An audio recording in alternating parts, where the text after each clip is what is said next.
Hello viewers, নতুন আরো একটি রেসিপিতে আপনাদের সবাইকে স্বাগত।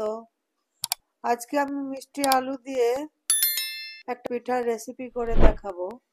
মিষ্টি আলু দিয়ে যে এত টেস্টি পিঠা তৈরি করা যায়, না খেলে বুঝতেই পারবেন না। একবার যদি কাউকে বানিয়ে খাওয়ান, সে বারবার খেতে চাইবে, এটা আমার গ্যারান্টি। তাই ভিডিওটি শুরু থেকে শেষ পর্যন্ত মনোযোগ দিয়ে দেখবেন। আর যদি ভিডিওটি একটু হলেও আপনাদের ভালো লাগে, প্লিজ আমার চ্যানেলটি সাবস্ক্রাইব করে আমার পাশে থাকবেন। চলুন তাহলে চলে যাই মূল রেসিপিতে। আমি এখানে মিষ্টি আলুগুলো ভালো করে ধুয়ে নিয়েছি। এখন একটা প্রেসার কুকারে দিয়ে ভালো করে সেদ্ধ করে নেব। দেখুন আলুগুলো আমি ভালো করে সিদ্ধ করে নিয়েছি। খোসাগুলো ছাড়িয়ে হাত দিয়ে ভালো করে চটকে নেব। দেখুন চটকে নেওয়া হয়ে গেছে। গ্যাসে একটা কড়াই দিয়েছি। এখানে দিয়ে দেব 1 কাপ মতো পানি আর মাখিয়ে রাখা আলুটা ভালো করে পানির সাথে গুলে নেব। দেখুন ভালো করে গুলিয়ে নিয়েছি। এবার দেব সামান্য লবণ। লবণটাও ভালো করে মিশিয়ে নেব। এবার পানিটাকে একটু ফুটিয়ে নেব। ফুটে গেছে, এই সময় দিয়ে দেব 1 কাপের হাফ চালের গুঁড়ো। এটা ভালো করে মিশিয়ে নেব।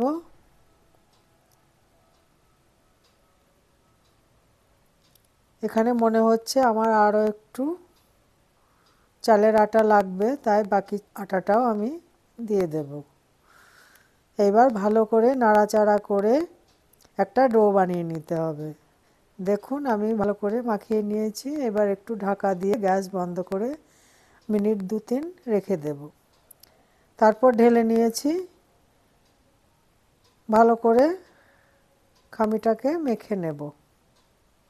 দেখুন ভালো করে মেখে নিয়েছি। খামিটা রেখে দেব ঠান্ডা হওয়ার জন্য। এর ফাঁকে আমি নারকেলের পুরটা বানিয়ে নেব। তার জন্য একটা কড়াই নিয়েছি। কড়াইয়ে নারকেল কোড়া নিয়েছি আর সামান্য পানি দিয়েছি আর খেজুরের গুড়, সামান্য লবণ, সব একসাথে ভালো করে মিশিয়ে নেব। দেখুন মিশিয়ে নেওয়া হয়ে গেছে। এইভাবে অনবরত নেড়ে নেড়ে জাল করে নিতে হবে পানিটা শুকিয়ে আসা পর্যন্ত। দেখুন আমার পানিটা অনেকটাই শুকিয়ে এসেছে। এখানে 4 টেবিল স্পুন মতো গুঁড়ো দুধ দিয়ে দেব। এই নারকেলের পুরে যদি গুঁড়ো দুধ দেওয়া হয়, পুরটা খুব সুন্দর আঠালো হয় এবং খেতেও খুব ভালো হয়। দেখুন দুধটা ভালো করে মিশিয়ে নিয়েছি আর ভালো করে নেড়ে চেড়ে পুরটাকে জাল করে নিয়েছি। দেখুন পুরটা আমার কড়াই থেকে ছেড়ে আসছে। পুরটা হয়ে গেছে। এই সময় আমি নামিয়ে নেব। এর থেকে বেশি রান্না করলে কিন্তু পুরটা শক্ত হয়ে যাবে। দেখুন ঢেলে নেওয়া হয়ে গেছে। এবার আগে যে খামিরটা বানিয়ে রেখেছিলাম, খামির থেকে ছোট ছোট করে লেচি কেটে নিয়েছি। একটা লেচি নিয়ে হাতে করে চেপে চেপে বাটির মতো বানিয়ে নেব। দেখুন এর মধ্যে যে পুর বানালাম, পুরটাকে একটু দিয়ে দেব। দিয়ে মুখটা ভালো করে বন্ধ করে দেব।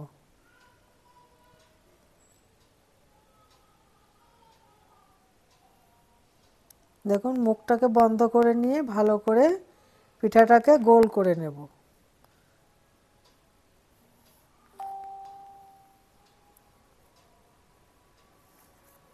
দেখুন পিঠাটা আমার গোল করে নেওয়া হয়ে গেছে।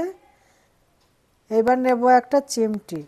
এই চিমটির সাহায্যে নকশাটা বানিয়ে নেব। দেখুন পিঠার ডিজাইনটা আমি কি করে বানাচ্ছি, খুব ভালো করে লক্ষ্য করবেন। তাহলে আপনারাও খুব সহজেই বাড়িতে বানিয়ে নিতে পারবেন। দেখুন আমি কিভাবে বানাচ্ছি।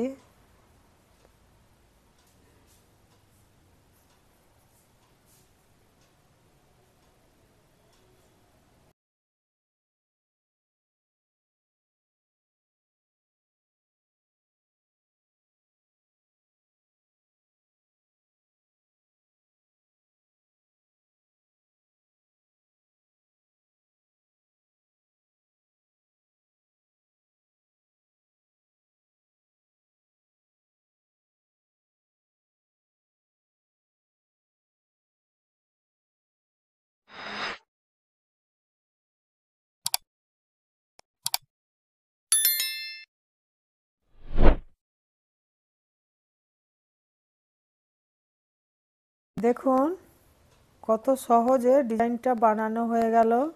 পিঠাটা কিন্তু খুব সুন্দর লাগছে। একইভাবে আরও একটা পিঠার ডিজাইন আমি বানিয়ে দেখাচ্ছি।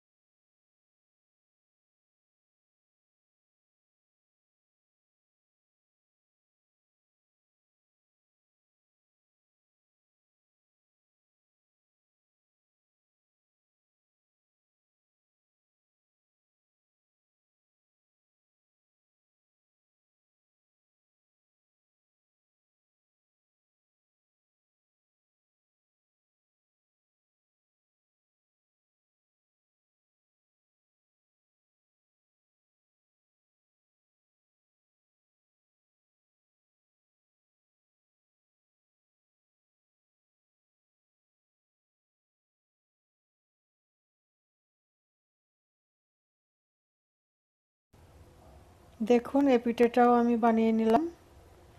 একইভাবে সবগুলো পিঠা আমি বানিয়ে নেব। দেখুন পিঠাগুলো আমার সব বানানো হয়ে গেছে। পিঠাগুলো ভাপিয়ে নেওয়ার জন্য আগে থেকে একটা গামলায় পানি গরম করে নিয়েছি। উপরে একটা ছিদ্রযুক্ত থালা চাপিয়ে পিঠাগুলো সাজিয়ে ঢাকা দিয়ে 4 মিনিট মতো ভাপিয়ে নিয়েছি। দেখুন পিঠাগুলো ভাপিয়ে নেওয়া হয়ে গেছে। পিঠাগুলো একটা একটা করে একটা প্লেটে তুলে নেব। দেখুন পিঠাগুলো ভাপ দেওয়ার পর আরও সুন্দর লাগছে, খেতেও খুব ভালো হয়েছে। আর দেখলেন তো পিঠাটা বানানো খুব সহজ। আমার এই পিঠার রেসিপিটা যদি একটু হলেও ভালো লেগে থাকে, প্লিজ আমার চ্যানেলটা লাইক, শেয়ার, সাবস্ক্রাইব করতে ভুলবেন না। আর হ্যাঁ, কমেন্ট করতে কিন্তু ভুলবেন না। আজ তাহলে এই পর্যন্ত। ভালো থাকবেন, সুস্থ থাকবেন, আর আমার জন্য বেশি বেশি করে একটু দোয়া করবেন।